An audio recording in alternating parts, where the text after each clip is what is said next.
Hello students, हम लोग पिछले क्लास में टॉटोमेरिज्म के मैकेनिज्म के बारे में पढ़ रहे थे और आप लोगों को बताए थे कि टॉटोमेरिज्म का जो घटना होता है वह एसिड कैटेलाइज्ड भी होता है और बेस कैटेलाइज्ड भी होता है। ठीक है। अरे बेटा, बेस कैटेलाइज्ड टॉटोमेरिज्म कैसे बताए थे, याद करो। हम लोग जो बेस कैटेलाइज्ड टॉटोमेरिज्म का चर्चा किए थे वो क्या चर्चा किए थे, याद कर। तो जो बेस कैटेलाइज्ड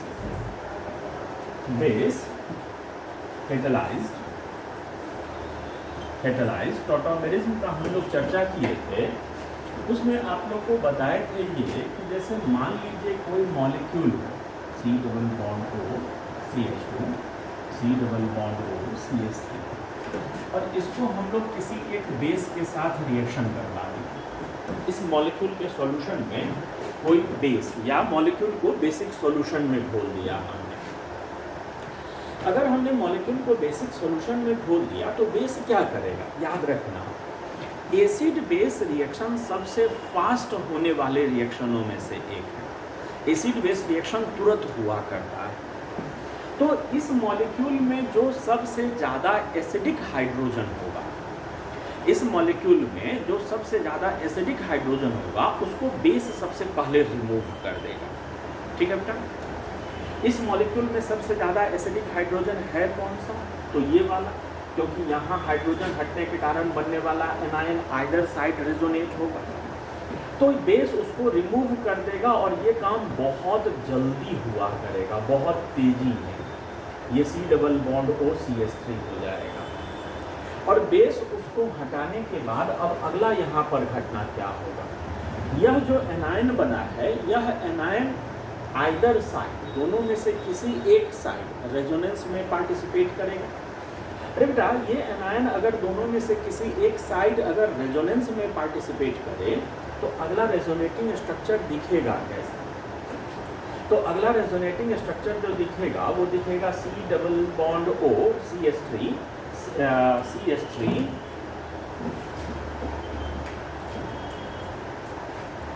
ये CH3 C double bond O CH और ये यहाँ और ये यहाँ, ये ऊपर की तरफ, ये यहाँ शिफ्ट हो जाएगा।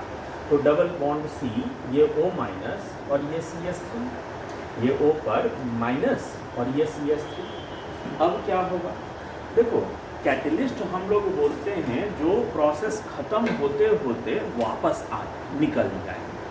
कैटलिस्ट का मतलब क्या, जो प्रोसेस एंड होते होते वापस निकल जाए। अरे बेटा, अगर ये OH माइनस कैटलिस्ट है और ये यहाँ हाइड्रोजन लेकर वाटर में कन्वर्ट हो गया है, तो आपने तो सॉल्यूशन से कैटलिस्ट के स्पीसीज को यूज किया है, वो तो वापस होना चाहिए उसको। तो वो वापस यहाँ पर होता है, जो हमारा सॉल्वेंट है वाटर मॉलिक्यूल। वाटर एक हाइड्रोजन इसको दे देगा, वाटर एक हाइड्रोजन इसको दे देगा और हाइड्रोजन देने के बाद वाटर का जो OH माइनस बचा रहेगा वो सॉल्यूशन को वापस चला जाएगा। तो ये चीज़ जो हो जाएगा C डबल बॉन्ड O, ये CH डबल बॉन्ड ये C, ऊपर में ये OH जो कि इसके साथ हाइड्रोजन बॉन्ड से इन्वॉल्व हो जाएगा, इधर CH3 और माइनस हो गया क्या चीज़, OH माइनस। अरे बेटा, मेरा इंटरेस्ट है बताने में आपको ये चीज़ कि ये जब वापस रिवर्स जा रहा होगा तो कैसे कैसे काम होगा, इस पर गौर करना। जब ये रिवर्स हो रहा होगा तो यहाँ पर कैसे कैसे काम होगा, गौर करना। देखो बेटा, जब ये वापस जा रहा होगा तो यहाँ पर जो काम हो रहा होगा वो कैसे होगा।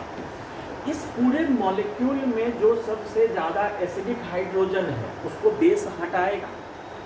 इस पूरे मॉलिक्यूल में सबसे ज़्यादा एसिडिक हाइड्रोजन है ये OH, ऑक्सीजन के बगल वाला हाइड्रोजन। यह बेस उसको निकाल लेगा। चलो निकालने दो, ये वापस जा रहा है, इनॉल फॉर्म से कीटो फॉर्म में जा रहा है। रिवर्सिबल प्रोसेस है तो वापस भी होगा। तो ये बेस मॉलिक्यूल यहाँ का हाइड्रोजन जब निकाल लेगा तो ये इस तरह का एनायन में कन्वर्ट हो गया। और ये इस तरह का एनायन में कन्वर्ट होने के बाद अब यहाँ रेजोनेंस होगा। अरे बेटा रेजोनेंस यहाँ पर कंजुगेशन है कहाँ? तो double bond single bond negative charge, यही तो कंजुगेशन है। और यहाँ पर जब रेजोनेंस होगा तो होगा क्या कि ये निगेटिव चार्ज बॉन्ड के रूप में, ये डबल बॉन्ड यहाँ पर, ये निगेटिव चार्ज यहाँ बॉन्ड के रूप में, और ये बॉन्ड यहाँ निगेटिव चार्ज के रूप में ये हो जाएगा। और अब समझ, यहाँ पर जो सॉल्वेंट होगा, यही लाइन गौर से समझना है, यहाँ पर जो हमारा सॉल्वेंट होगा वह सॉल्वेंट यहाँ एक अपना प्रोटॉन दे देगा। जो सॉल्वेंट होगा वो यहाँ पर एक अपना प्रोटॉन दे देगा, ठीक है। अरे बेटा यहाँ पर अपना प्रोटॉन दे देगा, कहने का मतलब देखो अभी यहाँ पर कितने हाइड्रोजन हैं, एक, और यहाँ कितने हो जाएंगे, दो। तो वो जो एक्स्ट्रा प्रोटॉन आया है that will be provided by solvent, वो सॉल्वेंट के द्वारा दिया जाएगा। तो कहने का मतलब कि बेसिक कंडीशन में अगर कोई मॉलिक्यूल टॉटोमेराइज हुआ, इनॉल में बदला, और इनॉल से फिर जब वापस कीटो में बदलता है तो अल्फा कार्बन का हाइड्रोजन एक्सचेंज हो गया रहता है। जो ओरिजिनली मॉलिक्यूल के अल्फा कार्बन पर था वो निकलकर सॉल्वेंट में चला गया होता है, और जो सॉल्वेंट का प्रोटॉन है वो अल्फा पर आ चुका होता है। ये ऐसा चीज होता है, ठीक है, ध्यान दिए सभी लोग। तो कहने का मतलब कि जैसे मान लो यहाँ पर कुछ क्वेश्चन रखा जाए, यहाँ पर कुछ क्वेश्चन रखा जाए, गौर करना। मान लो हम इसको थोड़ा सा मिटा कर जगह बना ले और यहाँ पर एक क्वेश्चन रखे आपके सामने। जैसे मान लो बेटा हम एक मॉलिक्यूल लिए हैं CH3C डबल बॉन्ड OH, और इसको 4 कंडीशन में रिएक्शन करवाए हैं। पहला कंडीशन ले लिए हैं हम लोग यहाँ पर OH माइनस H2O, दूसरा कंडीशन ले लिए हैं OH माइनस D2O, तीसरा कंडीशन OD माइनस H2O, और चौथा कंडीशन OD माइनस और D2O। फिर से सुन लेना, बेसिक कंडीशन में सॉल्वेंट, बेस कैटलिस्ट क्या है इससे नहीं मतलब है, ये इस पर कोई फर्क नहीं पड़ेगा। जो हमारा सॉल्वेंट है वो डिसाइडिंग फैक्टर होगा। यहाँ पर पहले वाले केस में हमारा सॉल्वेंट क्या है, H2O। अरे बेटा पहले वाले केस में सॉल्वेंट H2O है, तो अल्फा वाला हाइड्रोजन निकलेगा, और वाटर का हाइड्रोजन, माने ये निकला भी हाइड्रोजन और ये वाटर के पास भी हाइड्रोजन ही है, निकला भी हाइड्रोजन आया भी हाइड्रोजन, तो प्रोडक्ट में फर्क नहीं पड़ेगा। Product will look like very much similar to reactant, product जो है रिएक्टेंट जैसा ही दिखेगा, बट ये एक्सचेंज हो चुका होगा। इसका अपना हाइड्रोजन जो पहले होगा वो निकलकर वाटर का हाइड्रोजन वहां आ गया होगा। तो इस केस में तो दोनों सेम था तो फर्क नहीं पड़ा, बट इस केस में तो फर्क पड़ जाएगा। यहाँ पर हमारे सामने D2O है, D2O है तो अब की बार निकलेगा हाइड्रोजन और इंसर्ट होगा ड्यूट्रियम, तो प्रोडक्ट ये जो दिखेगा CD3CHO दिखने लगेगा। कुछ बच्चा का कहना था कि सर ये 3 क्यों कर दे रहे हैं। अरे बेटा 3 स्टेप में, ये एक बार आया फिर गया तो एक हाइड्रोजन एक्सचेंज, फिर दूसरी बार आया गया तो 2 एक्सचेंज, तीसरी बार आया गया तो तीसरा एक्सचेंज, इसलिए 3 कर रहे हैं। तीसरे वाले केस में देखो फिर से यहाँ पर H2O है सॉल्वेंट के रूप में। अरे बेटा अगर H2O सॉल्वेंट के रूप में है तो फिर तो वही बात, इसमें भी प्रोटॉन H ही है इसका पॉजिटिव पार्ट, तो H निकलेगा, H आएगा तो यहाँ भी तो फिर सेम हो जाएगा, ये हो जाएगा क्या चीज, CH3CHO। और इसके केस में चौथे वाले के केस में देखोगे फिर से यहाँ D2O है, तो D2O है तो फिर यहाँ पर फिर ये हो जाएगा CD3CHO हो जाएगा, ठीक है। तो ये था हमारा मैकेनिज्म ऑफ टॉटोमेराइजेशन। टॉटोमेराइजेशन का घटना एसिड कैटलाइज्ड भी होता है, बेस कैटलाइज्ड भी होता है। एसिड कैटलाइज्ड कंडीशन में एसिड के कैटायंस अल्फा कार्बन के हाइड्रोजन को रिप्लेस करते हैं, बेस कैटलाइज्ड में सॉल्वेंट के पॉजिटिव पार्ट अल्फा हाइड्रोजन को रिप्लेस करते हैं। ये था मोटा मोटा बात जो मेरे को मैकेनिज्म ऑफ टॉटोमेरिज्म में समझाना था। चलो आगे बढ़ते हैं, सुनना। अगला जो चीज हम चर्चा करने चल रहे हैं वो क्या बात होगा, गौर करते रहना, देखना बेटा। अगला जो टॉपिक हम चर्चा करने जा रहे हैं टॉटोमेराइजेशन में वो होगा इफेक्ट ऑफ सॉल्वेंट। वो होगा क्या चीज, इफेक्ट ऑफ सॉल्वेंट, माने सॉल्वेंट अगर बदल दिए हैं, मान लो एक बार वही मॉलिक्यूल को, मान लो हमने एसीटोन लिया है मॉलिक्यूल के रूप में एसीटोन, एक बार एसीटोन को हमने पानी में घोल दिया, दूसरी बार हमने ईथर में घोल दिया, तीसरी बार हमने किसी बेंजीन लिक्विड में घोल दिया। हाँ, किस में इनॉल का परसेंटेज ज़्यादा होगा, किस में इनॉल का परसेंटेज कम होगा, वो देखना। हम लोग अभी चर्चा करने चल रहे हैं क्या चीज़ के बारे में, तो इफेक्ट ऑफ सॉल्वेंट के बारे में। इफेक्ट ऑफ सॉल्वेंट देखिएगा, इफेक्ट ऑफ सॉल्वेंट क्या चीज़ होता है। जैसे मान लो हम एक सिंपल मॉलिक्यूल ले लें, मान लीजिए हम एक सिंपल मॉलिक्यूल ले लिए हैं, हमने यहाँ पर एक एसीटोन ले लिया है, हमने मॉलिक्यूल ले लिया है acetone CH3 C double bond O CH3, और एक इसका इनॉल फॉर्म लिया है। अरे बेटा इसका इनॉल फॉर्म हो जाएगा COH डबल बॉन्ड ये CH2 सॉरी, ठीक है, ये कीटो फॉर्म है, ये उसका इनॉल फॉर्म है। कीटो फॉर्म के साथ क्या है कि यहाँ मल्टीपल बॉन्ड में ये ज़्यादा इलेक्ट्रोनिगेटिव सेंटर है, वो इलेक्ट्रोनिगेटिव हर बार होगा, याद है ना, X Y Z multiple bond और इलेक्ट्रोनिगेटिव होना ही चाहिए। तो वो हमेशा इस मॉलिक्यूल में क्या, कोई भी टॉटोमर्स का एग्जांपल लोगे तो तीसरा आइटम ज़्यादा इलेक्ट्रोनिगेटिव होगा ही और मल्टीपल बॉन्ड भी होगा ही। ज़्यादा इलेक्ट्रोनिगेटिव एलिमेंट अगर मल्टीपल बॉन्ड से जुड़ा रहे तो हम क्या बताए थे, हम बताए थे कि यहाँ पर मल्टीपल बॉन्ड उसके तरफ खुल जाता है, यहाँ पर ये CH3 ये CO माइनस यहाँ प्लस और ये CH3 हो जाएगा। अब देखो एक बात देखो, तुमसे अगर पूछा जाए कि ज्यादा पोलर फॉर्म कौन होता है, पोलैरिटी ज्यादा, डायपोल मोमेंट ज्यादा किस फॉर्म में होगा, किसी भी मॉलिक्यूल का एक बार हम कीटो फॉर्म ले लें और किसी भी मॉलिक्यूल का एक बार हम इनॉल फॉर्म ले लें और आपसे पूछा जाए कि ज़्यादा पोलर फॉर्म कौन सा है, तो निश्चित रूप से यहाँ पर इंडक्टिव इफेक्ट के कारण यहाँ हल्का सा प्लस यहाँ हल्का सा माइनस चार्ज आएगा, लेकिन यहाँ पाई बॉन्ड खुलने के कारण यहाँ पर पूरा पूरा प्लस यहाँ पूरा पूरा माइनस आएगा। अरे बेटा ज़्यादा पोलर कौन सा फॉर्म हुआ, ज़्यादा पोलर फॉर्म हुआ कीटो फॉर्म। याद रखना कीटो फॉर्म जो होता है वह इनॉल के तुलना में ज़्यादा पोलर होता है। याद रहा क्या बोले, कीटो फॉर्म जो होता है वो ज़्यादा पोलर होता है किसके कंपैरिजन में, तो इनॉल के कंपैरिजन में। अब अगर हमारा सॉल्वेंट पोलर है, अगर हमारा सॉल्वेंट पोलर है तो पोलर सॉल्वेंट अपने अंदर किसको स्टेबलाइज करेगा, निश्चित रूप से पोलर फॉर्म को स्टेबलाइज करेगा।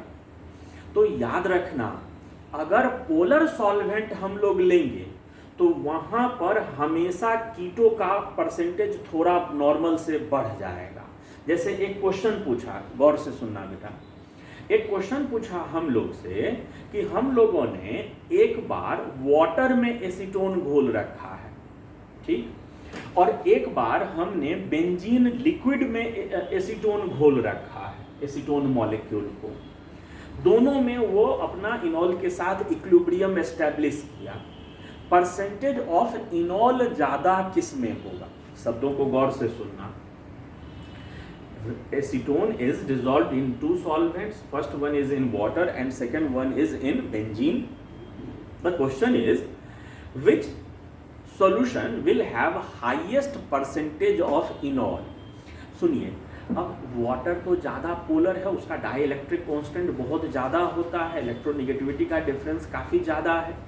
वाटर पोलर होता है, डाइइलेक्ट्रिक कांस्टेंट 80 होता है वाटर का, तो वो अपने अंदर किसको फेवर करेगा, कीटो फॉर्म को, क्योंकि कीटो फॉर्म ज़्यादा है तो यहाँ वाटर के अंदर इनॉल घट जाएगा और बेंजीन के अंदर चूंकि वो कम पोलर है तो वो अपने अंदर कम पोलर चीज़ों को, वो कोवैलेंट चीज़ है, वो पोलर नहीं है, तो वो अपने अंदर कम पोलर चीज़ों को फेवर करेगा। तो इसलिए बेंजीन लिक्विड में परसेंटेज ज़्यादा हुआ करेगा, क्या चीज़ का, बेंजीन लिक्विड में परसेंटेज ज़्यादा हुआ करेगा इनॉल का। इतना बात समझ में आ गया सभी लोगों को? तो इफेक्ट ऑफ सॉल्वेंट का मामला समझ में आ गया, because keto form is more polar than enol, keto form is more polar than enol, therefore percentage of keto is favoured in polar solvent. Keto का परसेंटेज फेवर्ड होता है कहां पर? पोलर सॉल्वेंट में। सॉल्वेंट वाला पे बहुत क्वेश्चन आएगा, ध्यान से इसको बनाना। जो सॉल्वेंट जितना ज्यादा पोलर होगा उसमें कीटो का परसेंटेज थोड़ा बढ़ा हुआ ही रहा करेगा। इस पर घुमा घुमा कर क्वेश्चन पूछा करेगा। चलो हम लोग आगे बढ़ते हैं यहाँ से। अरे बेटा यहाँ से आगे अगर बढ़ा जाए तो 2-3 छोटी छोटी बातें मेरे को आपके साथ शेयर करना है। टॉटोमेरिज्म से रिलेटेड 3-4 पॉइंट्स हैं जो हमको एक एक करके बताते चलना है, गौर करते रहना आप लोग। सबसे पहला पॉइंट मेरे को अगला जो आपके साथ शेयर करना है वो ये है, क्या चीज कि कभी कभी समटाइम्स कभी कभी होगा ये कि मॉलिक्यूल जैसे ही अपने इनॉल में बदलेगा, कभी कभी क्या होगा कि मॉलिक्यूल जैसे ही अपने इनॉल फॉर्म में बदलेगा, मॉलिक्यूल जैसे ही अपने इनॉल फॉर्म में कन्वर्ट होगा वह एरोमेटिक हो उठेगा। मॉलिक्यूल जैसे ही अपने इनॉल फॉर्म में बदलेगा वो क्या हो उठेगा? एरोमेटिक हो उठेगा। जब बेटा एरोमेटिक हो उठेगा तो फिर उसकी स्टेबिलिटी क्या हो जाएगी? फिर उसकी स्टेबिलिटी बढ़ जाएगी, फिर उसकी स्टेबिलिटी बहुत बढ़ जाएगी, और स्टेबिलिटी बढ़ेगी तो इक्विलिब्रियम एक तरफा क्या हो जाएगा? उसी के तरफ शिफ्टेड हो जाएगा। 2-4 एग्जाम्पल देखना, हम जो बात बोले वो फिर से बोल रहे हैं, सुनना। If the enol form of molecule becomes aromatic, if the enol form of molecule becomes what?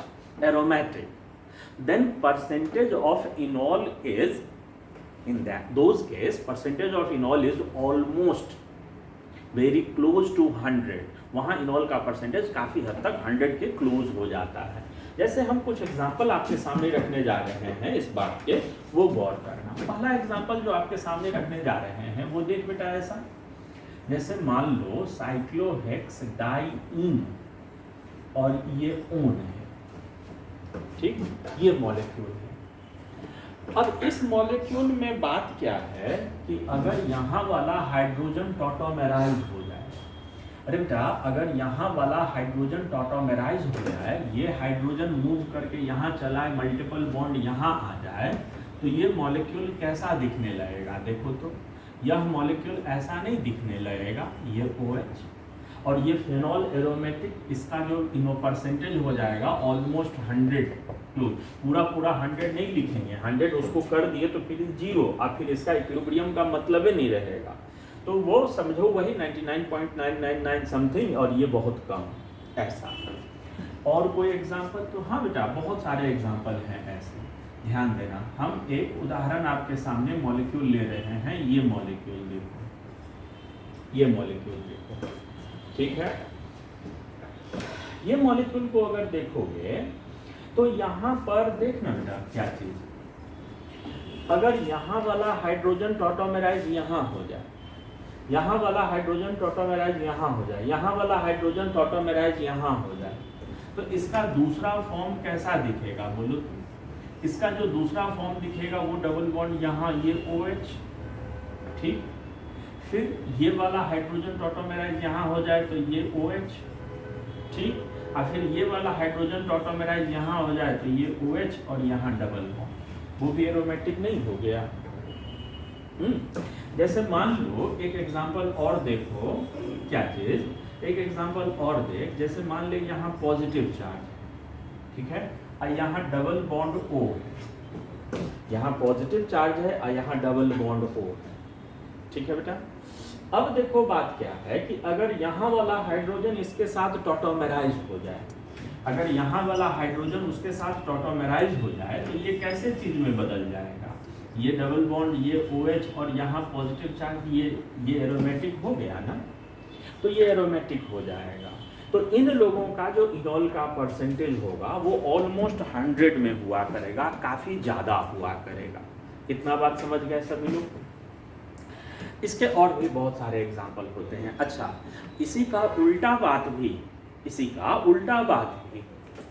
क्या उल्टा बात, कि अगर इनोलाइजेशन होने के कारण, अगर इनोल फॉर्म में बदलने के कारण स्पीसीज एंटी एरोमेटिक हो जाए, इनोल फॉर्म में बदलने के कारण स्पीसीज क्या हो जाए, एंटी एरोमेटिक हो जाए, तो फिर तो इनोल का परसेंटेज बहुत वैसे भी कम होता है, नॉर्मल से भी कम हो जाएगा, नॉर्मल एल्डिहाइड कीटोन से भी कम हो जाएगा वो।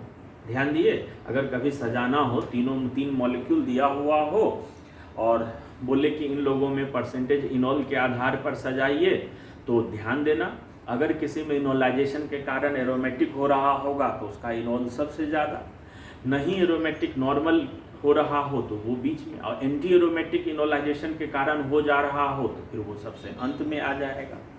तो ये चीज़ था कि एरोमेटिक होने से भी इनोल के कैरेक्टर पर फर्क पड़ता है, और काफ़ी फर्क पड़ता है। इनोलाइजेशन होने के कारण इसका परसेंटेज, एरोमेटिक हो रहा हो तो वो 100 को टच करने लगता है।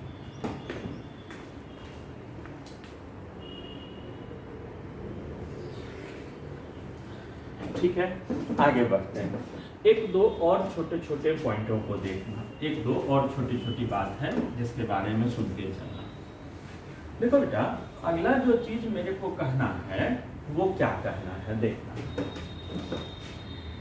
जैसे मान लो कोई ऐसा मॉलिक्यूल हो जिसके अल्फा कार्बन पर, कोई ऐसा मॉलिक्यूल हो जिसके अल्फा कार्बन पर इतना इलेक्ट्रोनिगेटिव सेंटर हो सॉरी, जो हाइड्रोजन बॉन्ड बना सके। फिर से सुनना, कोई ऐसा मॉलिक्यूल हमने ले लिया जिसके अल्फा कार्बन पर इतना इलेक्ट्रोनिगेटिव सेंटर है जो हाइड्रोजन बॉन्ड बना सके, हाइड्रोजन बॉन्ड बना सके, इलेक्ट्रोनिगेटिव सेंटर हो, कहने का मतलब फ्लोरीन या ऑक्सीजन या क्लोरीन, ऐसा से चीज हो। तो देखो कहना क्या है कि जैसे मान लो ये कार्बन है, अल्फा कार्बन है, और अगर इस कार्बन को टॉटोमेराइजेशन में भाग लेना है तो अल्फा पर कम से कम एक हाइड्रोजन तो होना चाहिए, लेकिन बाकी दो सेंटर हमने फ्लोरीन का डाल दिया, बाकी दो एटम हमने फ्लोरीन डाल दिया, और ये यहाँ पर C डबल बॉन्ड OH है, ये ऐसा चीज है। ध्यान दिए, अब अगर ये मॉलिक्यूल टॉटोमेराइज हो, अगर ये मॉलिक्यूल टॉटोमेराइज हो, अरे बेटा ये मॉलिक्यूल अगर टॉटोमेराइज होगा तो क्या होगा, ये हाइड्रोजन मूव यहाँ कर जाएगा, बॉन्ड यहाँ आ जाएगा, इसका जो टॉटोमेरिक फॉर्म हो जाएगा, ये फ्लोरीन फ्लोरीन यहाँ हो जाएगा क्या चीज़, ये डबल बॉन्ड C, ये हो जाएगा OH, और ये हो जाएगा यहाँ H। आपको हम एक बार बताए थे कि कार्बन चेन में जुड़ा हुआ, ये शब्द याद रखना, बाकी अगर नहीं सुने थे पहले ध्यान से तो अब याद रखना। कार्बन चेन में जुड़ा हुआ पहला पांचवा या पहला छठा एटम नज़दीक नज़दीक होता है। अगर सभी जगह सिंगल बॉन्ड हो तो बहुत नज़दीक हो जाएगा, डबल बॉन्ड भी एक जगह अगर हो तो भी नज़दीक ही होता है। First and fifth and first and sixth ये क्लोज होते हैं, 109 डिग्री 109 डिग्री 109 डिग्री 109 डिग्री से मोड़ो तो ये यहाँ फिर एक बार छठा हो जाएगा तो और नज़दीक आ जाएगा। ये फ्लोरीन ये हाइड्रोजन के बीच काउंट करो, 1 2 3 4 5, पहला पांचवा है, तो इनमें यहाँ हाइड्रोजन बॉन्ड होने लगेगा। मेरा जो पॉइंट है वो बात समझने का प्रयास करना, जो पॉइंट पर हम जोर डालना चाहते हैं वो पॉइंट समझने का प्रयास करना। 1,3 डाइकीटोन, गौर करना बेटा, 1,3 डाइकीटोन में या उन जैसे मॉलिक्यूलों में इनोल डोमिनेट करने लगता था। क्यों? क्योंकि उनके इनोल में कंजुगेशन के साथ हाइड्रोजन बॉन्डिंग भी होता था। यहाँ पर ठीक है कंजुगेशन वाला कहानी नहीं है, बट हाइड्रोजन बॉन्ड वाला फैक्टर तो है। हाइड्रोजन बॉन्ड के कारण ये हल्का सा थोड़ा सा तो स्टेबलाइज होगा, और अगर थोड़ा भी स्टेबलाइज हुआ तो नॉर्मल एल्डिहाइड कीटोन के तुलना में, नॉर्मल एल्डिहाइड जहाँ 0.01 होता था उनके तुलना में इसका परसेंटेज तो थोड़ा ज़्यादा होगा, ज़्यादा माने बहुत ज़्यादा नहीं, 0.01 होता था, ये लगभग 1 या 2% हो जाएगा, इतना ही ज़्यादा होगा। बट नॉर्मल एल्डिहाइड कीटोन से ज़्यादा जरूर हो जाएगा। माने अगर एक बार देखो, जैसे हम लोग से पूछे, देखना बेटा, जैसे ए ऑप्शन में दे दिया CH3CHO, बी ऑप्शन में दे दिया CH2FCHO, सी ऑप्शन में दे दिया क्या चीज कि CHF2CHO और डी ऑप्शन में दे दिया CF3CHO। बोला कि इन लोगों में इनॉल का परसेंटेज सबसे ज्यादा किस केस में होगा, इन लोगों में इनॉल परसेंटेज वाइज सबसे ज्यादा किस में होगा, ए में होगा, बी में होगा, सी में होगा कि डी में होगा। हाँ बेटा, डी वाला ना, पीट के रख देंगे, डी वाला में हाइड्रोजन है ही नहीं, इनोलाइजेशन होवे नहीं करेगा, तीनों फ्लोरीन हो गया, ठीक है। इस वाला में हाइड्रोजन बॉन्डिंग वाला फैक्टर नहीं होगा, तो इसमें हाइड्रोजन बॉन्ड आइदर साइड, उधर या उधर किसी भी तरफ बन सकता है। तो इन लोगों में सबसे ज़्यादा इनॉल का परसेंटेज जो हो जाएगा वो सी वाले में हो जाएगा। उम्मीद है ये पूरा बात समझ में आ गया होगा। हम लोग मिलते हैं अगले वीडियो में।